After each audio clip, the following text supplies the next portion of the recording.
நம்ம எல்லாருக்கும் ஒரே ஒரு தேவைதான், மன அமைதி. ஆனா அதுவே நமக்கு கிடைக்க மாட்டேங்குது.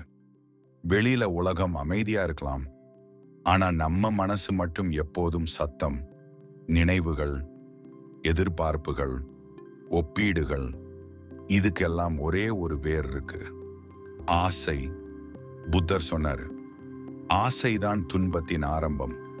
இந்த வீடியோல உங்க அமைதியை மெதுவா அழிக்கிற 5 ஆபத்தான ஆசைகள் என்னன்னு விளக்கமா பார்க்கலாம்.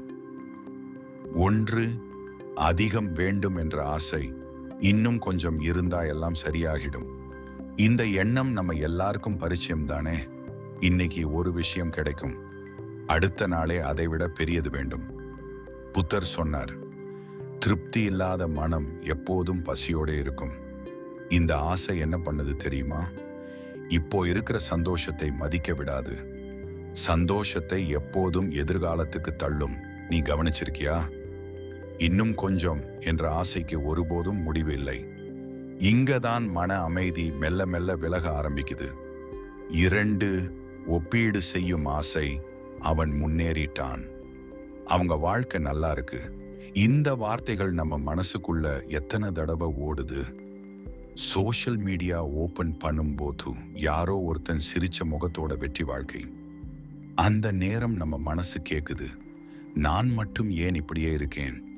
புத்தர் சொன்னார், மற்றவர்களின் வாழ்க்கையை பார்த்து வாழ்பவன் தன் வாழ்க்கையை இழக்கிறான். ஒவ்வொருத்தருக்கும் ஒவ்வொரு பாதை இருக்கு. ஒருத்தன் வேகமா போவான், ஒருத்தன் மெதுவா போவான். ஆனா நீ மற்றவனோட பாதையை பார்த்து உன் பயணத்தை தவறா நினைக்க ஆரம்பிச்சா, பொறாமை, தாழ்வு மனப்பான்மை, மன அழுத்தம், இந்த ஒப்பீட்டு ஆசை மன அமைதியை முழுமையா அழிக்குது. 3. எல்லாரும் என்னை புரிஞ்சுக்கணும் என்ற ஆசை. நான் நல்லதான் பண்ணேன், அவங்க ஏன் புரியல?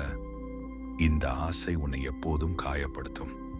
புத்தர் சொன்னார், உலகம் உன்னை புரிஞ்சுக்கணும் என்று எதிர்பார்க்காதே. எல்லாருக்கும் உன் மனநிலை புரியாது, அது இயல்பு. நீ உண்மையா இருந்தா அதுவே போதும். புரியலன்னு துக்கப்படுறது தான் உன் துன்பம். 4. கோபத்தை பிடித்து வைத்திருக்கும் ஆசை. அவனை மன்னிக்க மாட்டேன், இதை மறக்க முடியாது. இந்த ஆசை யாரை பாதிக்குது தெரியுமா? உன்னைத்தான்.